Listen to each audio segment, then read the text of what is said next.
and welcome to the very first episode of the Chugs and Evil Uno's new podcast, All Elite Arcade. How you doing, Chugs?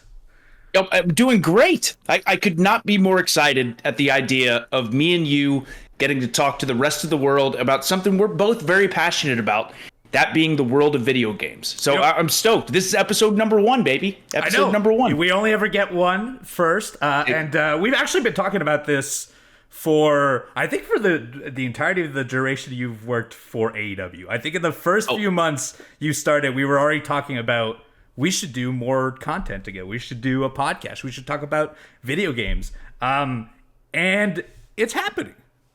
It's finally here, and it's an audio format, and you can also find it on youtube.com/awgames. If you're listening to the audio format now, you can find it on video as well, as including clips of our video games that we will be talking today. But before we get into that, why did we start this podcast? Why do we like video games? What is our fascination with it? Please, Chugs, I know you're gonna eclipse whatever I say. But I want to give you the floor. This is when you're at your most passionate. This is when I've been so excited to talk about this for quite some time.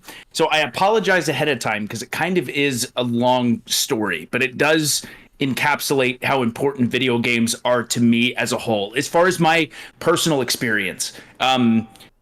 So I think all of us probably have like a first memory that we remember. For example, the first memory of my entire life, I was, maybe 3 years old, and it was like 6 a.m, and I rushed downstairs, and my dad had stayed up all night, and he got the best bike in Road Rash on the Sega Genesis, which was the Diablo bike, which I just thought was so cool. Because, again, as a 3-year-old, for anyone who's played Road Rash on the Sega Genesis, you know this is a tough game, especially late in the game. Very, very tough. Common game that everyone's played. Yeah. So I was so impressed and so blown away that he had stayed up all that time to get the best bike in Road Rash. And then, again, we had a Sega Genesis as a kid. Then we went over to the Super Nintendo. Once we got to the PlayStation 1, that's when I started to realize that video games were so much more than just something to pass the time. They told such compelling and interesting stories with games like Final Fantasy VII and Resident Evil 2 and Metal Gear Solid and games like that. But around that age is when I fell in love with pro wrestling. So much of my attention was spent on professional wrestling. And truth be told, I wouldn't say that I truly fell in love with video games until about 2015. Again, video games had always been a super important part of my life, always something I enjoyed, but I wouldn't by any means have called them a passion of mine. And I remember one day I'd come home from the road, and at this point, for a few weeks, I was thinking, like, I really feel like I need a hobby of some sort, like something to do outside of work. And I was living with my brother at the time, and he had come home with a brand new copy of Halo 5 Guardians on the Xbox One. And I remember going, oh, I remember Halo. I remember how much fun I had playing that game at LAN parties after school and things like that. So I said to my brother, I said, hey, do you mind if I hop on your Xbox One and try out this brand new Halo game? And he said, oh, yeah, of course. Long story short, I stayed up until 7 or 8 in the morning and beat the entire campaign in one sitting and had so much fun. I can't even describe how much fun I had, to the point where the next day I bought like a Halo 5 Guardians Xbox One and my own copy of the game, and the rest was history. It started with the Halo franchise, and then it turned into something so much more. It's become one of my biggest passions of my entire life. I think we love pro wrestling for the same reasons. And I think part of the reason video games are so special is the incredible storytelling format that they really do have. So video games to me just capture every possible human emotion, all the excitement, all the sadness, all the laughs, like everything in between. Video games are such a joy to experience. So that to me was the big reason I got into them so much. It's crazy to think that like only until 2015 did you really get back into the swing of what video games is, and there's a plethora of games that you didn't get the chance to experience, right? And so you get to go back and play all those games and you know, find new fascinations and find new things. And that's kind of like what I like about video games, is like that sense of discovery.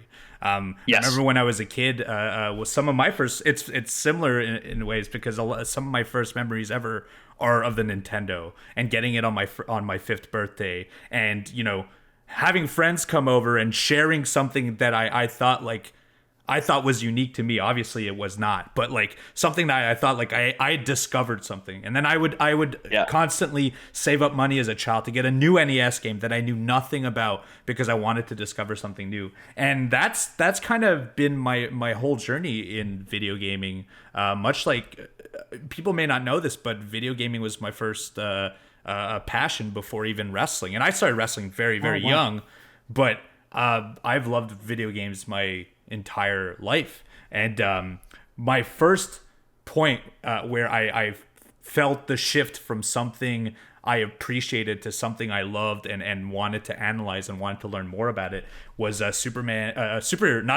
64. I would like to take that back. We could have a whole episode on that one. Super Mario 64. Because what a game! An insane game that I replay almost every year since it came out, because that was the year we had a severe ice storm in Canada, and I was locked in a hotel room because our house had lost all power.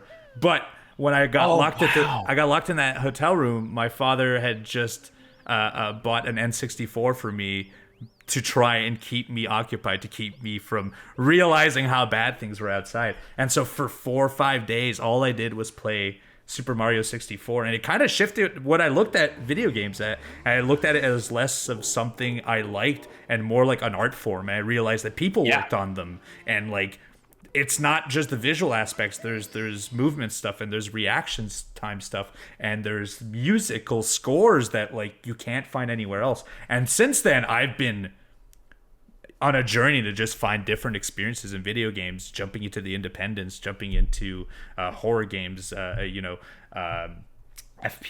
I've tried to touch all kinds of variety of games, because I find, much like wrestling, there's so much creation, there's so much creativity in video games. There's so much still to discover. And so we're here today because I have a genuine love for video games, and I know you have a genuine love for video games, and we could talk ad nauseum about them, and that's why we now have our very own video gaming podcast.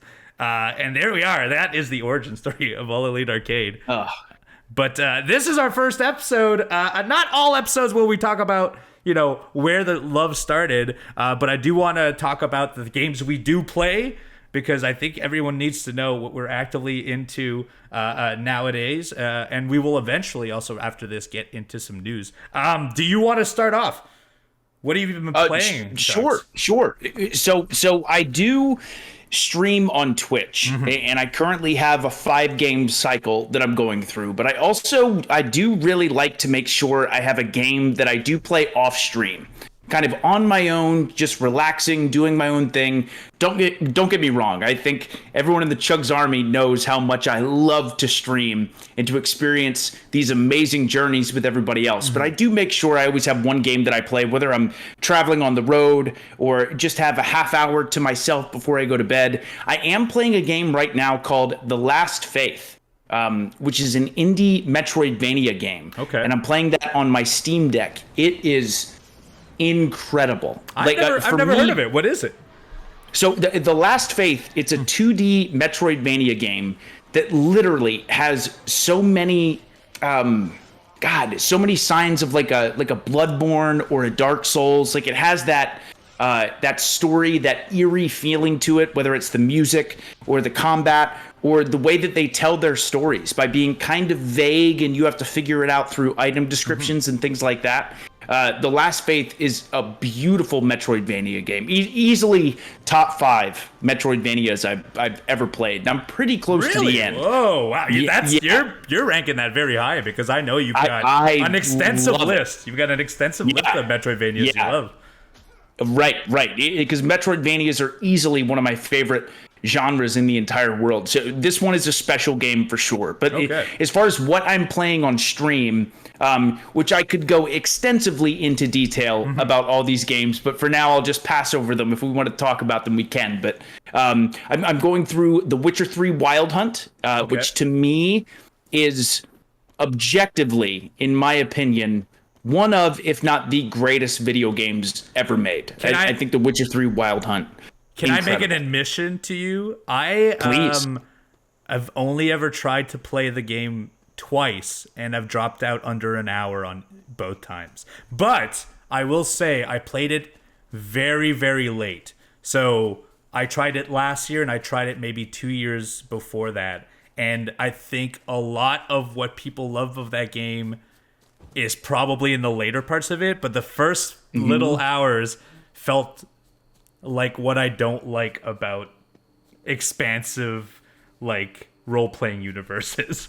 Uno, can I tell you something? Yes, please. And I'm ashamed to say this because of how much I love the game now, but I mean this. I've said this before on stream. I tried to play the game one time before, and I had the same experience as you. Okay. I literally was like, it's not for me. I'm not feeling it. I don't understand what everyone loves about this game.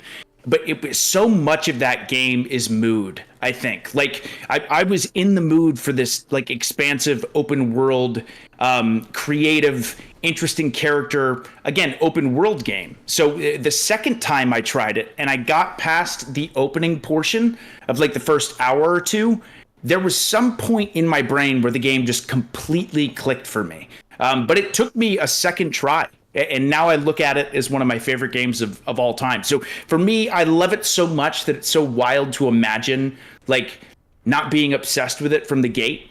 But I totally relate to what you're saying and where you're coming from. Because the first time I tried to play it, I had the same feeling that you did. But I promise you, it's an incredible open world experience. It's an amazing game. I never want to take it away from anyone because I know I'm in the minority. Yeah. I kicked off so quick. And also, I will also admit, it scares me to know that game could be over 200 hours long. It's massive. I have such an obsessive, like, check off the list a brain that I know it will take, and it will consume so much of my time. So I've stayed clear of it. I will be honest. It definitely will, Uno, because this was a game for me. It was actually one of the first games for me where when I would go to sleep at night, I would think about it. And when I would wake up in the morning, I would think about it. Like, I was so in on The Witcher 3, and I still stand by that. But I'm going through that one. Also, we have played through all of the Soulsborne From Software games on stream, and the last one that I have to play through is Dark Souls 2.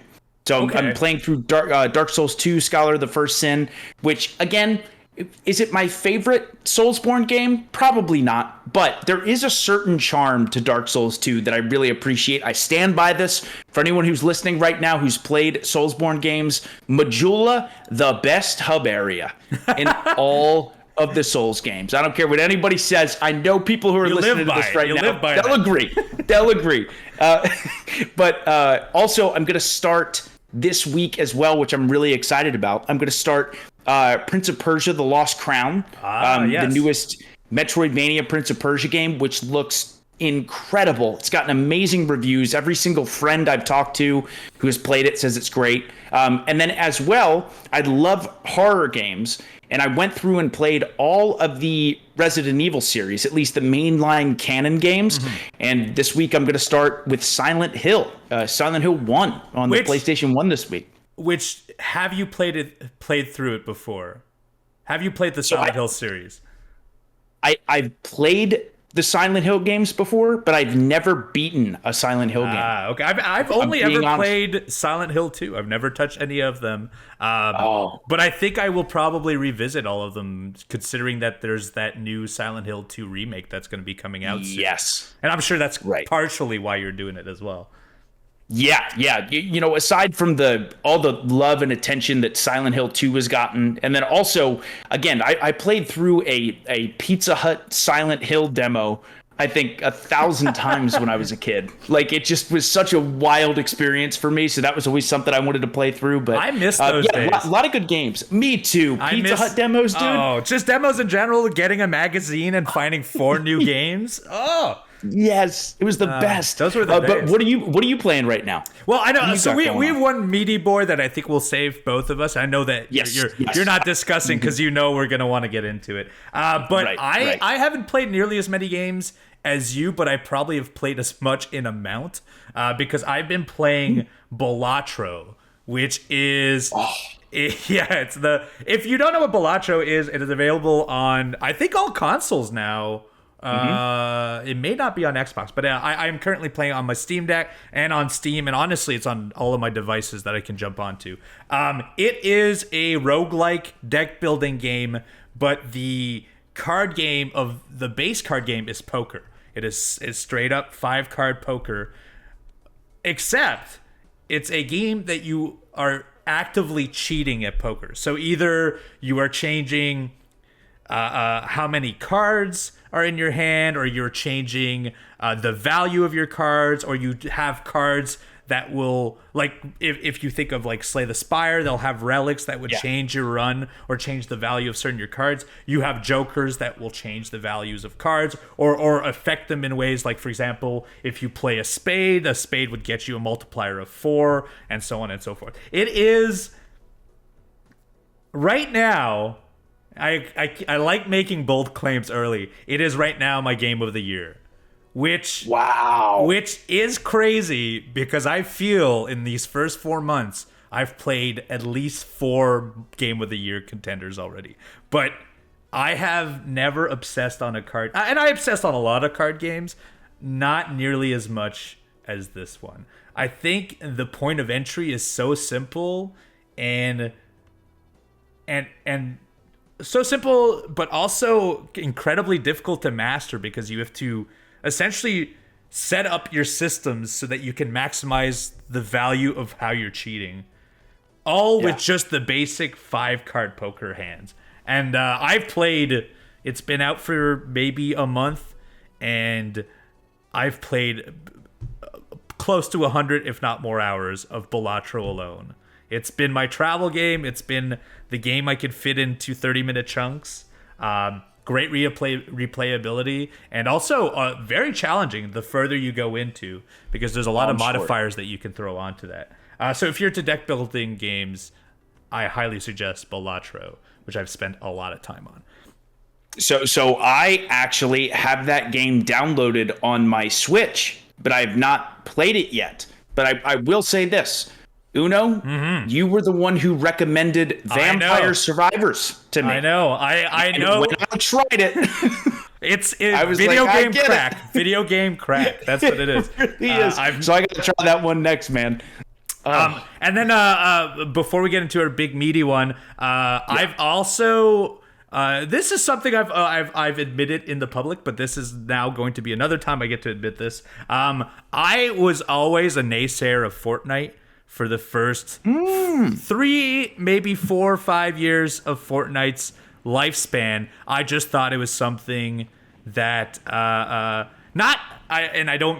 this will make me sound like the biggest nerd for a video game. I thought it was a casual game, and I mean more so. I just thought it was free to play, and so therefore would not have the depth that I would want from a video game, and it had very visually, the assets are very childish, and so I never gave it a second thought, and I just thought it wasn't for me. A few seasons ago, I decided to pick it up because everyone in the world plays Fortnite. If you want to play a game with someone of any console, of any level of gaming, I know you and I spend extensive hours on different types of games, but there are people who play nothing but Fortnite because the point of entry is so easy. So I jumped back in about 3 seasons ago, and I am very addicted. The reason I think this game lives on for so long is that it's easy to plop in new content, but they've also done an incredible job season to season, even on the 3.5 seasons that I've seen alone, of changing how it plays. Yep. At its core, it's still 100 people and it's still the last man standing. But they change the weaponry. They give you the capabilities of flight, or they change the entire format of the map, or they add boss fights secondary to just you fighting people. So there's like secondary values. They give you a ton of quests. I've played a lot of Fortnite recently. In the last week, maybe less so than the last month. But the new Myth and Legends season that is out right now is very fun. I like it a lot. And just recently, they I don't know if you're an anime guy. I've never watched Avatar, and so I have no affinity for it. But the characters are in the game right now for a special few weeks for some missions, and all of their elemental powers have been added. So now, on top of shooting guns, you can shoot fire, you can shoot water, you can fly in the air. It is a lot of fun, and I've been really enjoying my time with it. That's awesome. Yeah. So I actually, truth be told, I haven't played Fortnite for quite some time, and not because I don't like the game, because when I did play Fortnite, I had an absolute blast with it. But I have paid attention to what those developers have done. Exactly what you said. I was waiting for you to say this, but they are so in tune with constantly changing, adapting, adding more things to their game to keep it interesting and fresh and different. Like you said, it is the same game at its core. But I love to know that, like, I feel like every 2 weeks there's a new character, a new gun, a new mode of some sort. They have been so on top of keeping that game fresh, and that to me is a huge reason it stayed so successful. I wouldn't be surprised if the game lives on for another decade, and I think that's that doesn't happen for a lot of games. If you know video games, the shelf life for them are very, very short, and that's what makes working in the game industry so volatile. You know, it's because it moves on to the next one and the next one. Fortnite seems like one that's here to stay for sure. I agree. We're going to be talking about the big elephant in the room. That's Final Fantasy VII Rebirth right after this.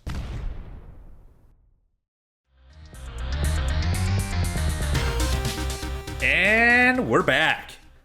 You like that? That's my. This is how I'm going to do all my interstitials from now on. I've decided. I loved it. It was perfect. I've decided. It was perfect. Final Fantasy VII Rebirth. We're both playing it. You've been Twitch streaming it to all of your audience. I am not nearly as far as you are. I think I have now reached Cosmo Canyon, where I believe I'm far. But the beauty of this game is it feels like it just keeps expanding. You've now finished it. What's your thoughts on Final Fantasy VII Rebirth? I have. So let me put it to you this way. I think there is no question in my mind, no matter what drops in 2024, that Final Fantasy VII Rebirth will be my game of the year. Really? Okay. Easily. And there are a lot of games I'm excited, as far as future release dates. Like, again, the unknown Silksong. I'm very, very excited at the idea of that. But Elden Ring DLC. Elden Ring DLC is around the Elden corner. Ring DLC. Yes. Exactly, which I'm so excited about. But Final Fantasy VII Rebirth is fascinating. Because I have to go back a little bit. I remember when FF7 Remake dropped. I was so blown away by the attention to detail that Square Enix put into a simple area. Well, not simple, but like the Midgar area, and how massive they made this game, and how much they jumped into all these different characters and all these different areas. FF7 Rebirth is like Remake, just times 10. I mean, they take every single area and they make it so compelling and so interesting. The music is absolutely incredible. If you jump from that previous game to this one, the size alone, you would think that it would be barren. But you're right. I've checked out 5 different biomes, and the amount of stuff they fit into everything, it feels like you're playing 4 different games at times. Just you're jumping from one open world game to another open world game. There is a lot of content in this. So Uno, I'm not kidding. When I finished the game, and I did a fair amount of side content, but there's definitely still stuff left over. I clocked in at 135 hours. No way, for real? Yeah. And there is still much more for me to do. I'm about 75 hours in. I've done all the side quests for the first 4 biomes, but oh, great. I don't know how many are left, and I also have a feeling they're gonna make me go back to some of these too. So yeah, that's crazy. That's a lot. That's way. I thought I was nearing the end. I guess not.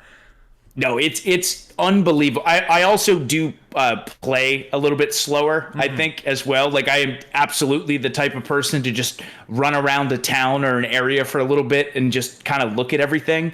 But again, this game, to me, I just constantly think to myself as I'm playing this game. I remember being like 9 years old and playing the original Final Fantasy VII for the first time, and like the developers have done such an amazing job of like taking what we imagined as kids of like what these areas would look like and brought that to life times 10. There's just clearly so much love and attention to detail in every single aspect of the Final Fantasy VII universe, which I appreciate so much. Like this game to me was an experience. Like again, like I mentioned to you, I do have a 5-game cycle that I normally go through, kind of to keep things fresh on Twitch when I stream. And when FF7 Rebirth came out, that was all I was playing, and I don't want to be done with the game. Like, I really don't. I want to stay in this world, in this universe so much. It's unbelievable. That's the best feeling in any of these games, especially ones that like we get so many remakes now. We get so many like revisitings of stuff. And I think like we're at the age now that everything that we liked as kids is going to come back, right? Because we're just that age range that will spend money on that stuff. The previous Final Fantasy VII remake, well, the one called remake, I fell in love with exactly the same thing you were saying. They had the same vision of what I thought it looked like, and I also liked comparing it to what I played as a kid. You know, I played it on PC. I had the 4 disc set, and I played Final Fantasy VII. I never beat it as a child. I think probably because it was too lengthy and also too difficult. But a lot of like the areas, a lot of the characters, I imagine them the way that they've been portrayed in full 1080p and full 60 frames. It's incredible what they've done with that, and what they've done on the previous game and on this game for the music. And I think above everything else, like I have little issues with this game, and I think that's mostly issues I have with a lot of games where I just feel games are so big now that I lose some of the time that I've spent with it. Which what I mean is they're so big that I want to do all these side quests, but in reality, they're not that important. In this one, it's vastly different because I read this when they released it, but they recorded over 400 songs. 400 for this soundtrack alone, and you think like, okay, how do they fit 400 songs? There's songs. You'll enter a village, and it'll play the village's song. Then you'll enter into a specific area in that village, and they might have a slowed down version, hotel version of it. And then you'll walk by a person on a acoustic guitar, and they've got their own full 6-minute song. They're not even characters per se in the game. They're just NPCs that have this one loop, but they've created a whole song that you could pay attention to. And then there's underwater versions of it. There's MIDI versions of I like this game a lot. I don't think I will like it as much as you, and I will be honest. But I cannot say that I don't think a soundtrack is going to affect me as much as this one is. Because up until I'm sorry, go ahead. Oh no, but I mean it's tugging at heartstrings that I didn't realize I had until I hear them. Yes. I cried in the opening credits scene. Just because of the song, which again, the older I get, the more emotional I get. But the nostalgia and how in tune they are with fans of the original Final Fantasy VII, even if you're new to this world, I think the music is so beautiful. Like FF7 Remake was my favorite modern gaming soundtrack of all time. And I think Rebirth is going to end up surpassing that. But I do want to mention something that you said as far as open world games, because I do think that open world games at times can be exhausting. You know, depending on which game that you're playing and which story that you're experiencing. But what I love so much about Final Fantasy VII Rebirth is, to me, there has never been a moment where I've said, I gotta do these side quests. It was, I want to do the side quests. Yes. Like, you could very easily just do the main story. But the world and the characters are so interesting that I want to do everything. I'm so into wanting to do everything. So, but I think they've handled it really, really well. I agree, and I like, I think it's just the amount of time it takes to take these games. But sure, like I will give this a point of approval here. There are so many different areas, and all of them are given so much care. And you don't have to do any of the side stuff, but like, I'm completely enamored with the Queen's Blood card game in it. I play every little bit of it. And if you do invest in the side quests, what I think is neat is there is a relationships leveling system that happens with your different party members that are practically attached to all those side quests. So you get that, and also, and this is a double-edged sword, because I love some of this, but then some of it feels like it shouldn't be in a Final Fantasy game. The zaniest, weirdest characters in any Capcom game are these side characters that have missions. Some of them are just, it's wild that it's the same universe sometimes. But it's weird because the game takes itself very seriously because it has a very serious subject. But then it also, when you think about the imagery and all that, has kind of a zany side to it. And they really play into that into this game as well. They really do. They really, really do. And gosh, and like you had mentioned about the mini games, like there are some mini games. I'm going to be very careful about what I talk about, just in case, for anyone who's listening. Don't want to spoil anything. This is a beautiful story, a game that you will absolutely enjoy. Definitely go play FF7 Rebirth. But there are some mini games where I'm like, this could be a game by itself. Like, where I have spent hours in these mini games, and there are so many of them. There's so many of them. It's incredible. So I talked about Queen's Blood. That's the card game. That's the big one. That's the big one. I literally will play to the next areas just so I can unlock new ones sometimes. There's a driving one. There's a crane one. There's a little like 2D boxing game that kind of feels like Punch-Out, which I really enjoy. There's a RTS game in there. They've really jam-packed a lot of stuff in there. There's a lot of racing with the chocobos.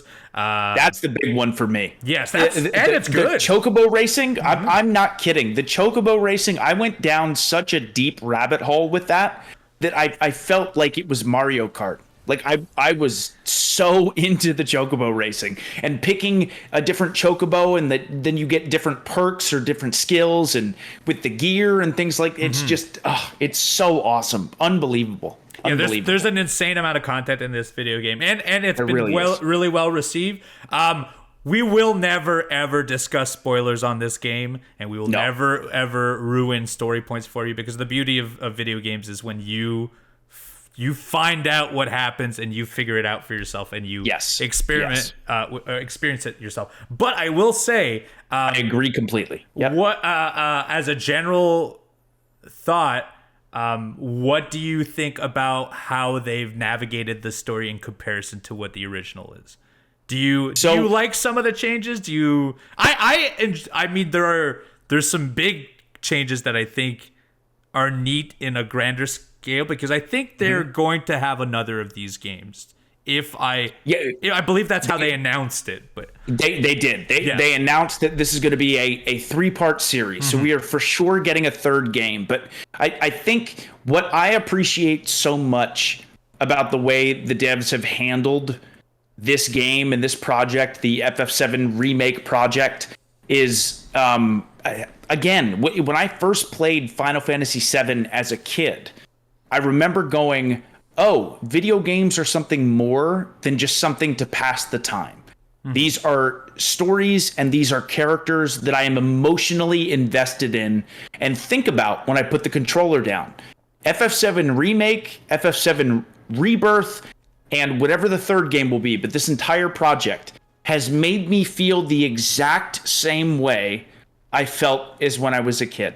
Like I am so interested, so compelled, so fascinated by this story that they're telling that, again, I'm sad that I have to wait for part 3 for a few years. Like I want to continue this journey and this process, but it makes me feel like a 9-year-old kid again, in the best way possible. Just a wonderful storytelling outlet, and I think seriously, I think the devs have just crushed it on all fronts with this game. It's guaranteed going to be my game of the year.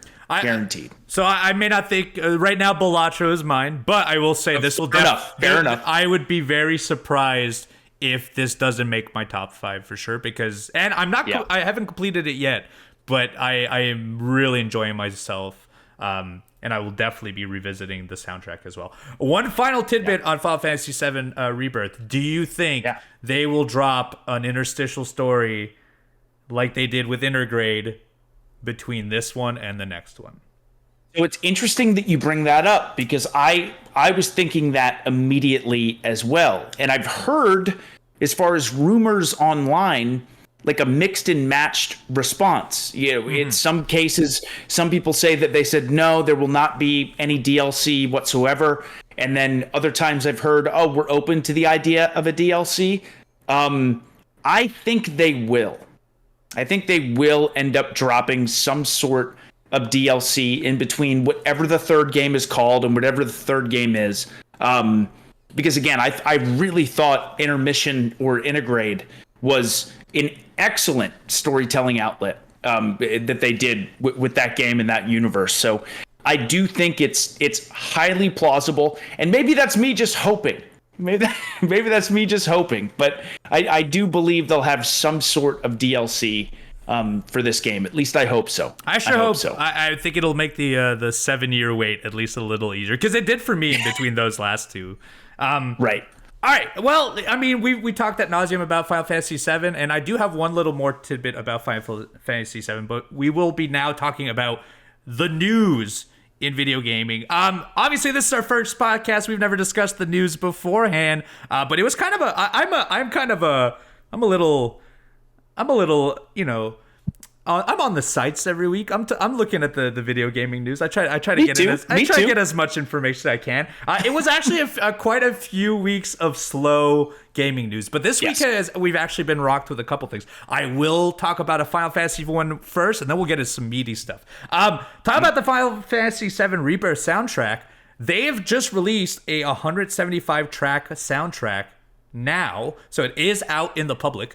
And they've also announced that they will be releasing a limited edition music box that plays Aerith's theme song, which is available.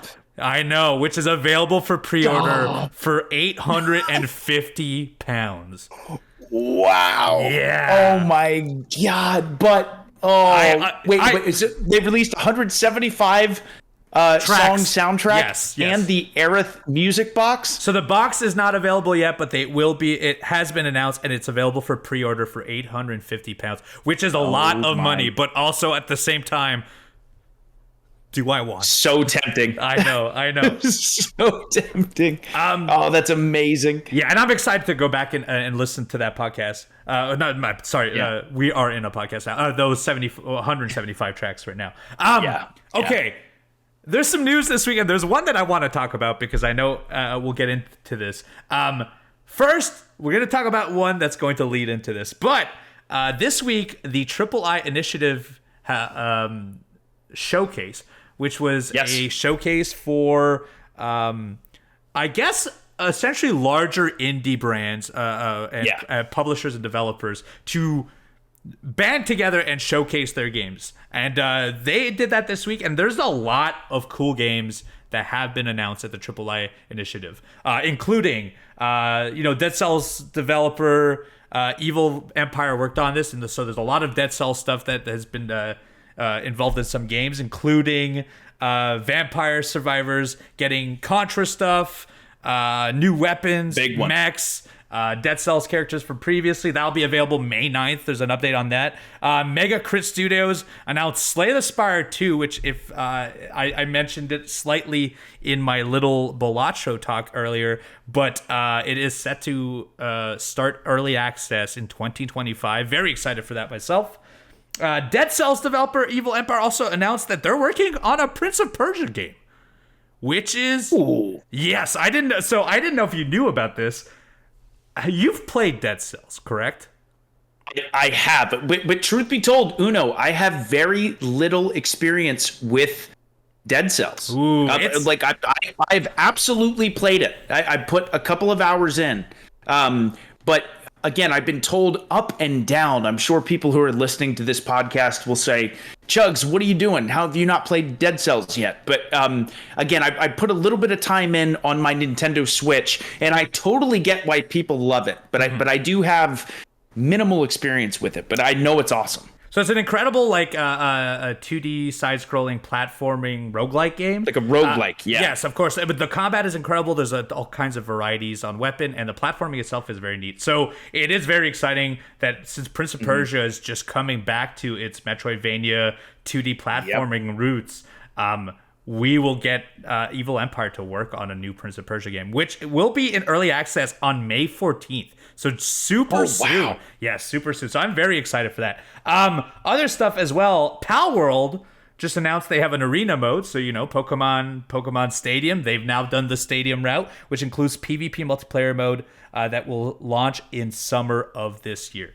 Now, they announced, I believe, 45 minutes of video game stuff. But there's one large omission.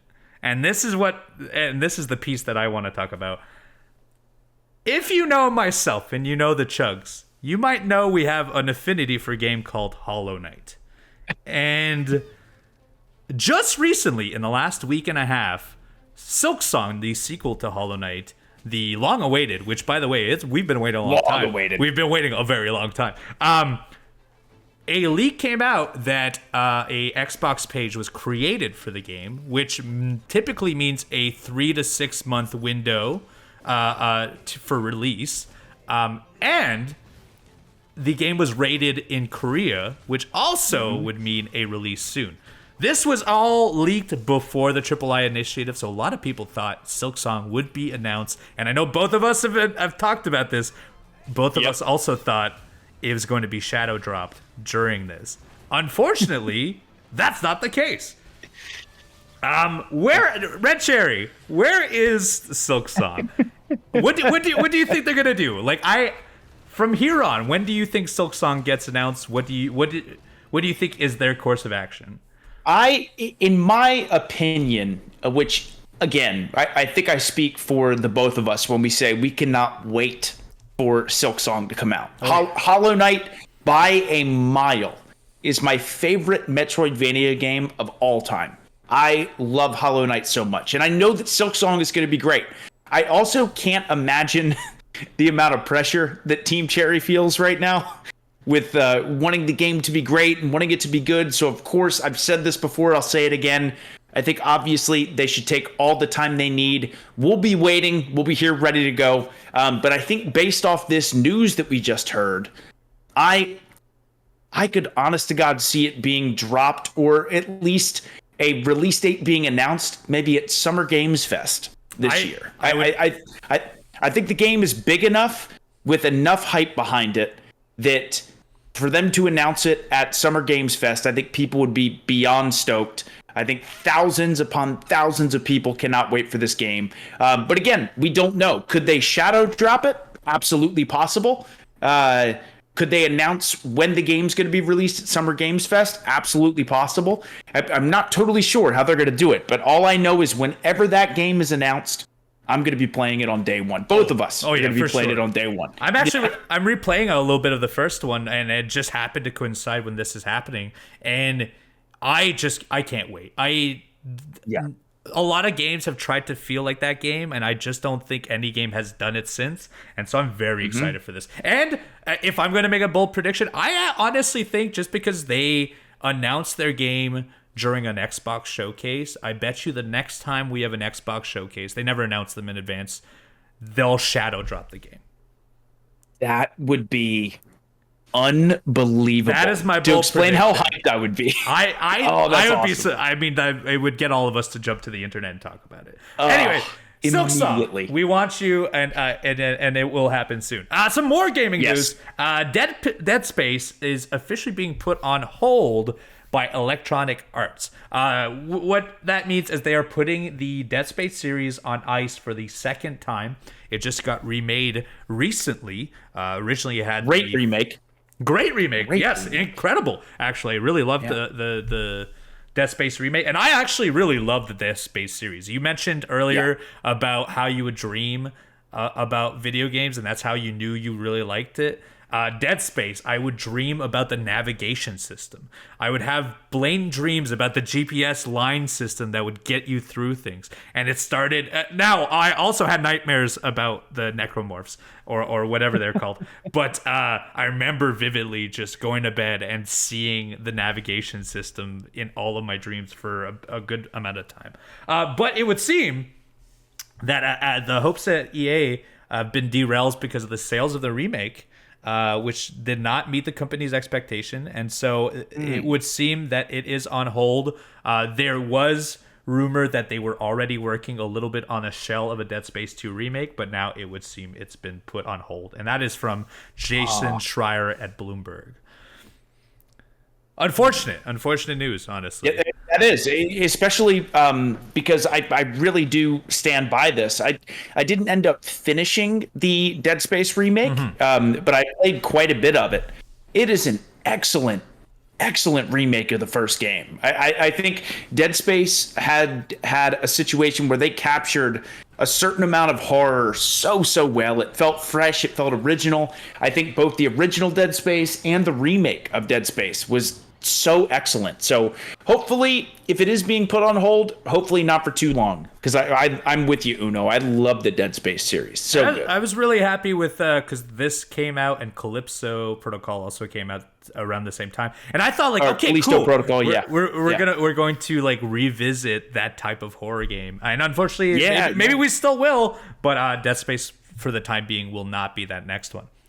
I got my fingers and toes crossed, Uno. Here's hoping. I got my fingers and toes crossed. Here's hoping.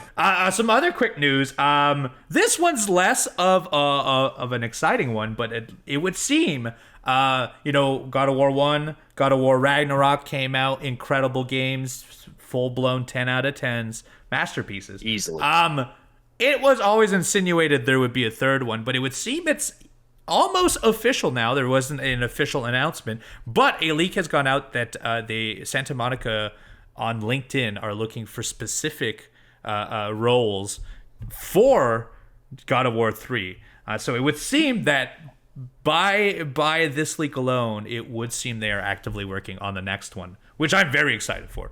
I mean, I was going to say that is just fantastic news for everybody. Again, the kind of redirection of God of War on PlayStation 4 and then God of War Ragnarok, it has just been, I don't know, it's been excellent. Again, Sony, Santa Monica Studios specifically, just nails storytelling so well, especially with this franchise. So of course I think me, you, and the rest of the world are hoping for a God of War 3. I'm hoping. That's great news. As far as like games that do storytelling properly, I feel like PlayStation's initiative to do third person action games that are just storytelling games have led to some incredible games, the Uncharted series, the Last of Us, God of War. And so to see continuation of them doing that means that like we're going to get more of those very, very meaty stories in video games. And that's like, at one point I was a guy who just liked jumping from platform to platform, but now I cry regularly at video games. That's how good the art form has become now. And I'm very excited for God of War 3. And I cried to the first two, and we'll see if I cry again at the third one. Yep. So true. One last little tidbit before we take a quick break and get into a big meaty subject afterwards. The CEO of Saber Interactive, the people who made Helldivers 2, great game, by the way. If you haven't played it, Democracy. I've thoroughly enjoying it, although I have not played it in the last couple weeks. They've done a few updates, good for them. Is predicting a bold prediction publicly, saying that $70 and $80 games will go the way of the dodo soon, because more and more people are starting to realize there's more value in the middle market games, that's the $30, $40 games, than there is on the big $70, $80 games. And so he believes that a shortage of game content in the next coming years because of... So unfortunately right now, the entire industry is going through a cycle where they are letting a lot of people go, which is quite sad. It really, really sucks. And that's because of the balloon effect of so much money was made from video games that they invested in so much stuff, but eventually that bubble popped. And so it would seem there will be somewhat of a drought in the next few years as far as large AAA games because of large investments being difficult to push through. He believes that the model is unsustainable now and that games will go more to the $30, $40 model. Do you agree that $70 games will end eventually and that AAA will take less of a large chunk of what people are playing? Or do you think that is like a practice that's going to continue on forever?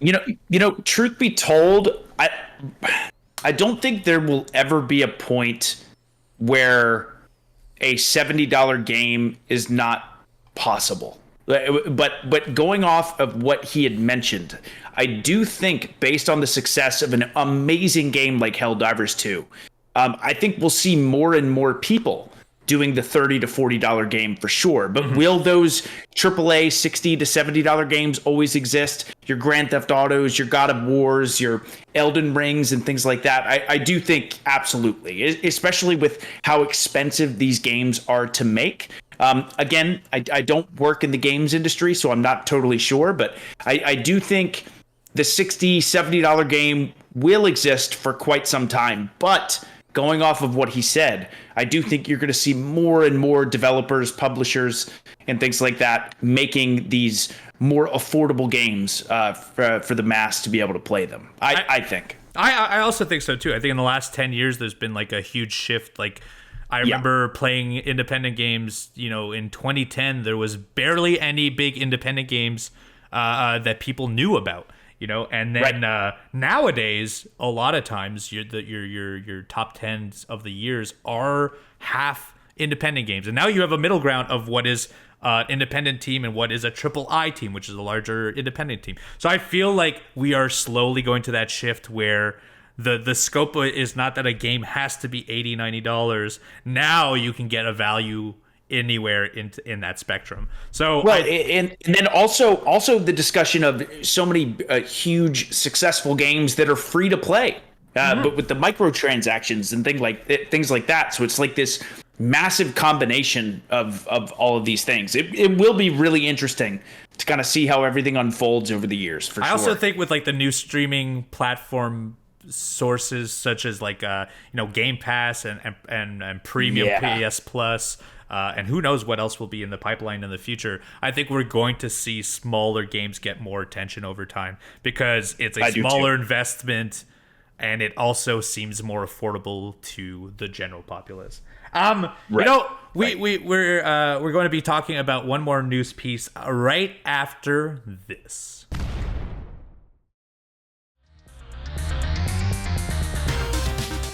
And we're back. There it is. There's that interstitial I said I would use once more. There it is. We last chunk of our episode before we let you all go, and we appreciate you all for listening. Thank you so much. Make sure you hit that subscribe button down below so that you can find out when our next episode comes out. But just recently, Fallout just came out on Amazon Prime. Literally, I believe when we are recording this a day or two before. And it is receiving an incredible amount of praise. Rotten Tomatoes has it as a 93% average, saying that it absolutely nailed the tone, humor, and violence from the series. And Todd Howard, as well as the rest of the team has said that there will probably be no other Bethesda show, but you never know when asked about Elder Scrolls. We could talk about Fallout itself, but my subject here is actually a larger subject. Is more, we're now coming into a new age where video games are starting to get their movie and TV adaptations, and they are not what it was when we were children. You know, my adaptation of Street Fighter and my adaptation of Super Mario and Mortal Kombat does not live to this day. But more recently, you know, Last of Us became an HBO TV series. Incredible. Fallout is now on Amazon Prime, getting an insane amount of praise. We had the Super Mario Brothers movie that I think did insane, and also I thoroughly liked it. Netflix has done the Castlevania anime and the Cyberpunk Edge Runners anime, and that's been incredible too. The Witcher TV series, which I have not watched, obviously, but like that, we're now I believe in a resurgence of video game media to the general populace. I want to ask you, and I'm going to have to think of an answer myself as well. With everything boiling up, and with them, and there's also God of War TV show that has been rumored to be coming out, and there's that new Halo show that has started season 2. I was just going to bring that up. Yep, the Halo season 2, incredible. What do you think is the next big property, or what do you think is a property that should be made into a movie or TV series that comes from video games? Oh, yeah. Again, it's so exciting to think about that prospect and that idea, especially because lately, like all those shows you had just mentioned, whether it's Halo Season 2, The Witcher, The Last of Us, the Fallout show, there's been this like attention to detail about the stories within the game world that I think has been received so well. So I do want to say, before I even talk about the idea of like what show I would pick, I feel like this has been so telling. I think a lot of the people who are making these shows and respecting and really showcasing what the games are at their core and how successful they've been, I think this is incredible, because it's been so awesome to watch so many of these shows and see. Like, I can't wait to watch the Fallout show. Yeah, I'm pretty sure my weekend will be doing exactly that. Yeah, exactly. And I will say this too. I know this isn't the answer to the question, but like season 2 of the Halo show is excellent.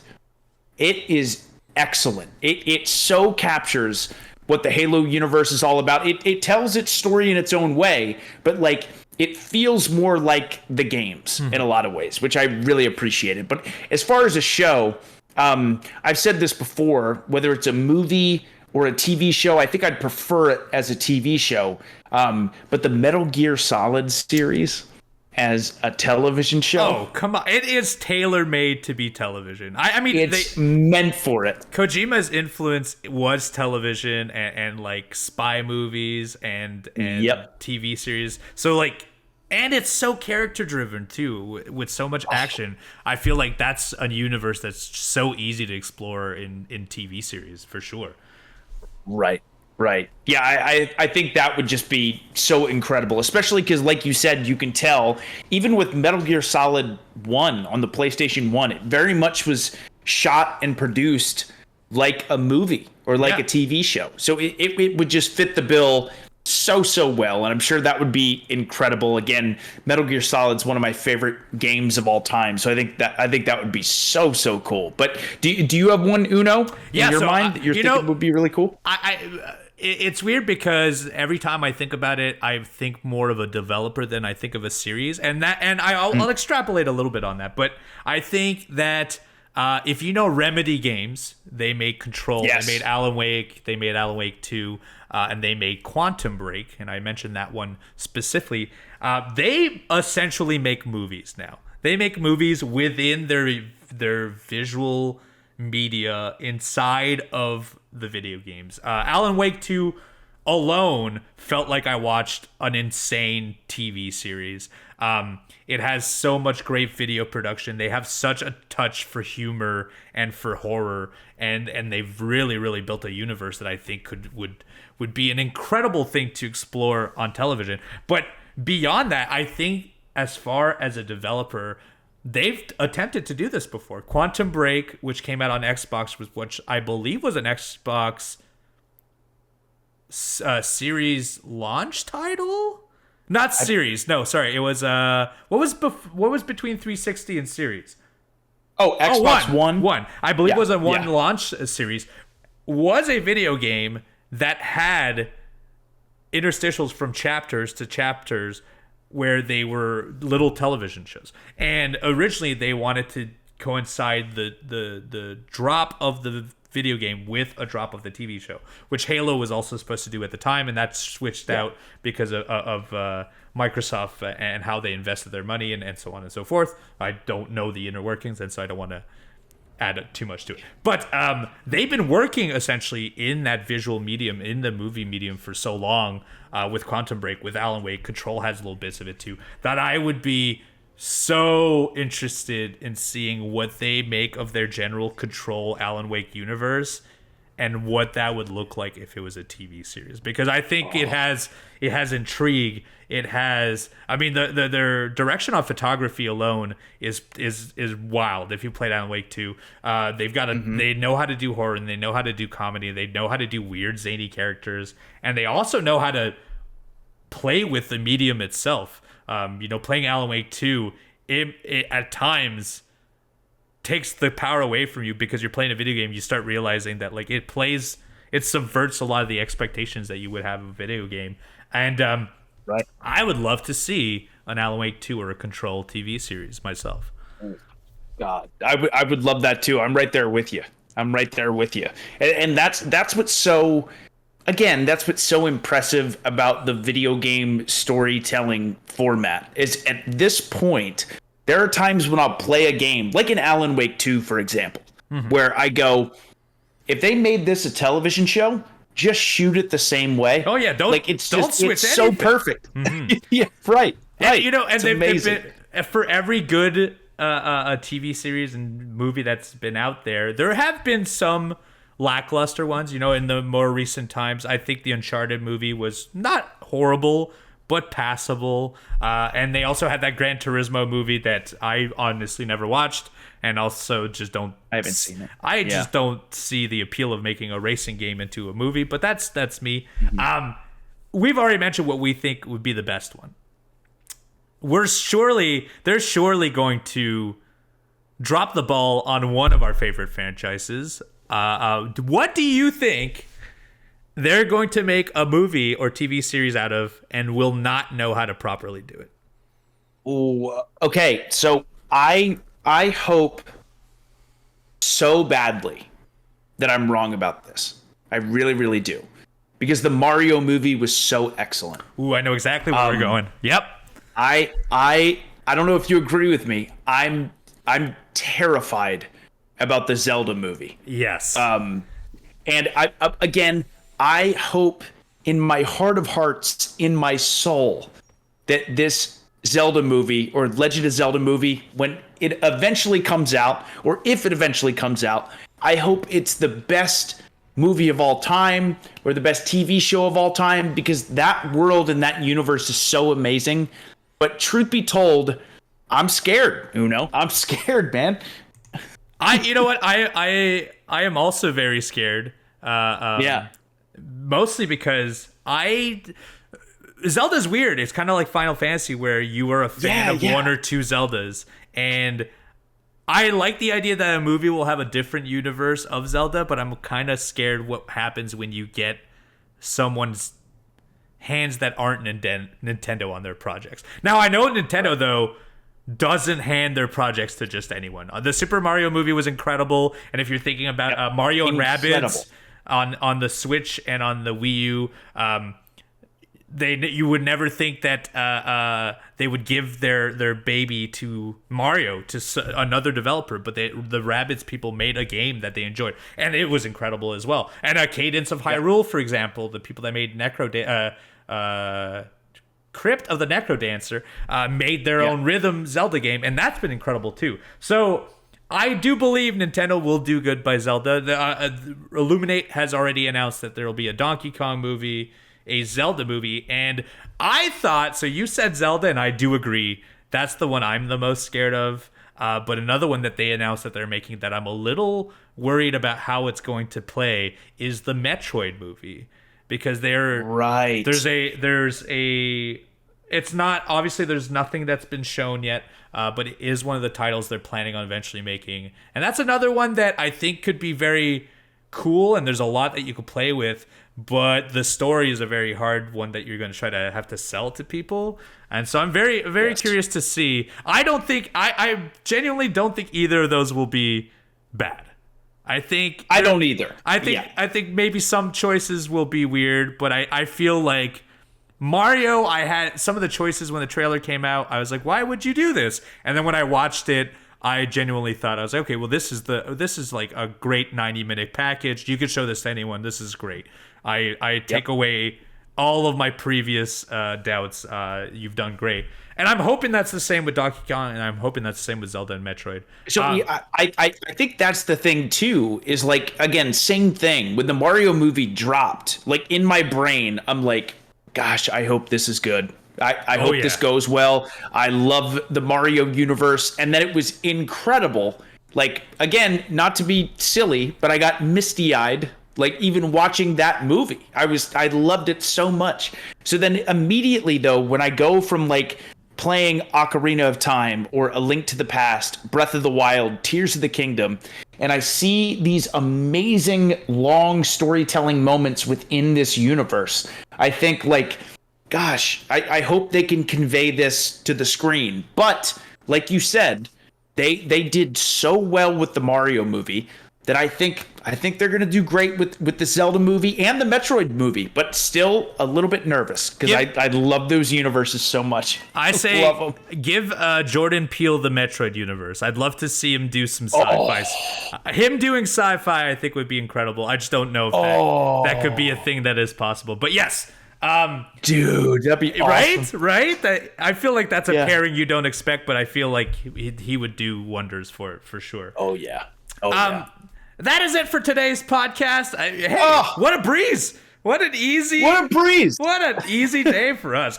We could have talked ad nauseum about so much more, and we will every single Monday on Apple Podcasts, on Spotify, and wherever you find your podcast. You can find the All Elite Podcast, myself and the Chugs talking about what we love, video games and the video games news. And if you want to watch the video format, go to youtube.com/awgames, where you can see our lovely faces as well as some video game clips of us while we do this very podcast. Chugs, you're available on Twitch. Tell them more about it. Yes. So before I jump into that, I want to say this first episode is something that me and Uno have talked about for so long. So to everyone who stuck around and watched this, as much as me and Uno love talking about video games, the fact that you guys are here hanging out and watching this or listening to this, it means the world to us. It really, really does. But in addition to that, I do stream on Twitch. That is twitch.tv/thechugs. Play a wide variety of games on there, whether it's The Witcher 3, Final Fantasy 7, Dark Souls 2, Prince of Persia, Silent Hill, all that fun stuff. Please come and hang out and say hello. I appreciate it. Thank you, guys. You can also find me on Twitch. I'm twitch.tv/eviluno, and you can find me on all social media platforms as Evil Uno. I don't play nearly as many games online as the Chugs does. So play them all. He plays them all. But you can occasionally see me play a video game here or there on Twitch. If you want to find out more about AEW games, including our video game, AEW Fight Forever, or our mobile games like Rise to the Top, search AEW Rise to the Top in that little bar where you download your apps, or Go to all of our social medias. That's AEW Games everywhere, except for Instagram. That's Play AEW Games, and find out the next thing that is coming up on AEW and AEW Games. Hey, Chugs, what a great time. What a great time. It flew by. It flew by. Dude. The quickest hour in gaming. We thank you so much. If you can hit that follow button and subscription down below, we would appreciate you. And I don't want to be the one to say goodbye. So, Chugs, please, would you say goodbye for me? Everyone who's listening, thank you so much. This was episode 1. We love you. Mwah. And goodbye. Goodbye. We'll see you guys next week.